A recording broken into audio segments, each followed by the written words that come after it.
सरकारी telecom company Bharat संचार निगम limited यानी बीएसएनएल अब तेज रफ्तार से मॉडर्न और अत्याधुनिक टेक्नोलॉजी को अपनाकर टेलीकॉम सेक्टर में एक नई क्रांति लाने की तैयारी में जुट गई है।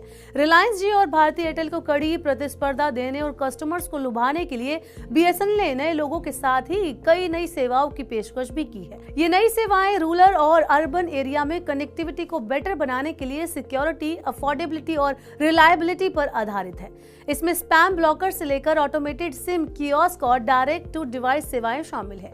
बीएसएनएल ने सीडेक के साथ मिलकर माइनिंग ऑपरेशन के लिए लो लेटेंसी 5G कनेक्टिविटी सेवा शुरू की है।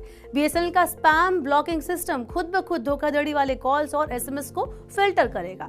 इस सेवा का उद्देश्य सभी मोबाइल यूजर्स के लिए एक सुरक्षित कम्युनिकेशन एनवायरनमेंट बनाना है।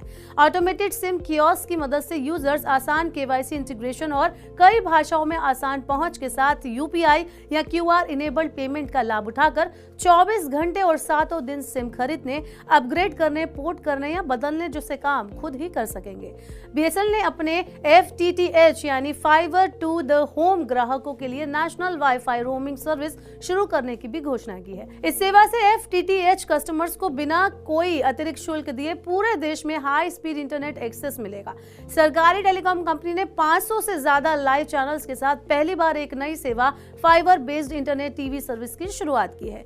कंपनी ने कहा है कि टीवी कंटेंट देखने में इस्तेमाल होने वाला डेटा ब्रॉडबैंड डेटा पैक्स को कंज्यूम नहीं करता है। बीएसएनएल ने देश के हर कोने में भरोसेमंद कनेक्टिविटी अवेलेबल कराने के लिए भारत का पहला डायरेक्ट टू डिवाइस कनेक्टिविटी समाधान पेश किया है। यह सैटेलाइट और स्थलीय मोबाइल नेटवर्क को आपस में जोड़ता है। यह सेवा उन क्षेत्रों में टेक्स्ट संदेश भेजने और यूपीआई भुगतान करने की अनुमति देगी जहां कोई स्थलीय मोबाइल नेटवर्क मौजूद नहीं है। सरकारी दूरसंचार कंपनी किसी आपदा और संकट की स्थिति में सरकार और राहत एजेंसियों के लिए एनक्रिप्टेड कम्युनिकेशन की भी पेशकश करेगी। ये सेवा आपदा के दौरान कवरेज बढ़ाने के लिए ड्रोन आधारित और बैलून आधारित टेक्नोलॉजी का इस्तेमाल करेगी। बीएसएनएल ने भारत में कोयला खदानों के लिए पहले कैप्टिव 5G नेटवर्क की शुरुआत की थी। अब सीडेक के साथ मिलकर और घरेलू 5G उपकरणों की मदद से तैयार ये नेटवर्क अंडरग्राउंड माइंस और बड़ी ओपन कास्ट माइंस में एडवांस AI और इंटरनेट ऑफ थिंग्स एप्लीकेशन को सक्षम बनाएगा। इन एप्लीकेशंस में सुरक्षा विश्लेषण, इक्विपमेंट का रियल टाइम रिमोट कंट्रोल और augmented reality enabled remote maintenance, fleet tracking और ऑप्टिमाइजेशन शामिल है। टेलीकॉम मिनिस्टर ज्योतिरादित्य सिंधिया ने इन 7 नई सेवाओं की शुरुआत करते हुए कहा कि बीएसएनएल सरकार का एक प्रमुख उद्यम है। ये उद्यम देश के प्रत्येक नागरिक की आकांक्षाओं, सपनों और अपेक्षाओं का प्रतिनिधित्व करता है। बीएसएनएल सालों से विभिन्न उपलब्धियां हासिल करते हुए लोगों की सेवा कर रही है। सिंधिया ने भरोसा जताया कि टेलीकॉम सेक्टर जैसे जैसे प्रतिस्पर्धी और कंसोलिडेटेड बनेगा, बीएसएनएल नई चुनौतियों को पार करने में सक्षम होगी।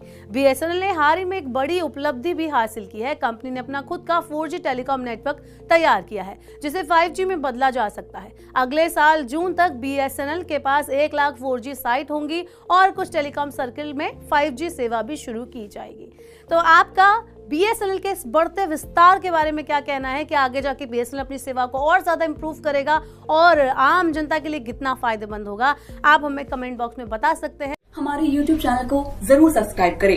इंस्टेंट नोटिफिकेशन पाने के लिए बेल आइकन को जरूर दबाएं।